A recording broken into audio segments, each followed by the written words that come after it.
आजकल जिले की सबसे बड़ी समस्याओं में एक समस्या जिले में हो रही मिट्टी का अवैध खनन भी है। खनन विभाग की लगातार कोशिशों के बावजूद जिले के कोने कोने में मिट्टी का अवैध खनन धड़ल्ले से जारी है। मिट्टी का यह अवैध खनन दो प्रकार से चल रहा है। एक तो ये खनन माफिया नदी के किनारे मनमाने ढंग से मिट्टी काट रहे हैं, जिसके कारण क्षेत्र में बाढ़ आने का खतरा और अधिक बढ़ गया है। और दूसरा, कुछ खेत मालिक ऐसे हैं जो स्वेच्छा से अपने खेत की मिट्टी काटकर बेच रहे हैं। इन खेत मालिकों का कहना है कि जितना दाम उन्हें मिट्टी बेचने से मिल जाता है, उतना दाम तो खेत की जमीन बेचकर भी नहीं मिलता। इतना ही नहीं, इन खेत मालिकों का ये भी कहना है कि मिट्टी बेचने के बाद खेत में गड्ढा बन जाएगा, जिसमें वो पोखर बनाकर मछली पालन कर सकते हैं। और मछली पालन के लिए सरकार से सहायता भी अच्छी खासी मिलती है। बलरामपुर में प्रखंड कार्यालय से 3 किलोमीटर दूर अवस्थित बाकेपुर में कमोबेश मिट्टी का अवैध खनन इसी प्रकार चल रहा है। अपने खेत में मिट्टी कटवाने वाले किसान ये नहीं समझते हैं कि उनके बगल के किसानों को कितनी बड़ी परेशानी उठानी पड़ सकती है।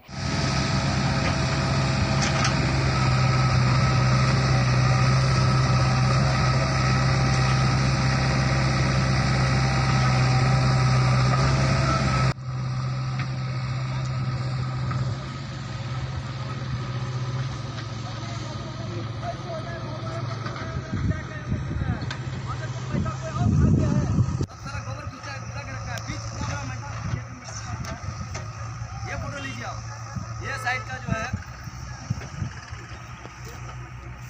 पैसा देगा उसके बाद है ना। बगल की जमीन के किसानों का कहना है कि महानंदा के तेज धार से कभी भी उनकी जमीन धंस सकती है। इतना ही नहीं, नदी के किनारे चल रहे मिट्टी के अवैध खनन से पूरे क्षेत्र में बाढ़ का प्रकोप भी अधिक हो सकता है। लेकिन इस असमंजस के दौर में स्थानीय अधिकारी बिल्कुल चुप्पी साधे हैं और लोग सरकारी अधिकारियों की इस चुप्पी पर लगातार सवाल उठा रहे हैं। जी, यहाँ जो है 15 फीट नीचे गड्ढा खोद रहा है और ये जमीन आगे भी पीछे जमीन और मेरा इधर भी पीछे जमीन है। इस गांव में जो है बाढ़ का पानी आता है महानंदा नदी का, तो इतना हमको लग रहा है कि ये जमीन जितना गड्ढा खोद रहा है तो गांव को नुकसान हो सकता है बस। और हमारी जमीन भी बर्बाद हो रहा है यहाँ पे दोनों तरफ। इधर भी हमारा जमीन है, यहाँ पे ये साइड भी हमारी जमीन है।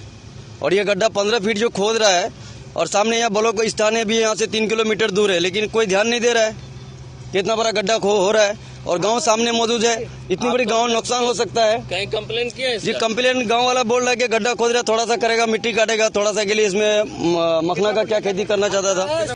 इसलिए खनन विभाग के अधिकारियों को चाहिए कि इस दिशा में उचित कार्रवाई करते हुए मिट्टी के अवैध खनन पर तुरंत रोक लगाए।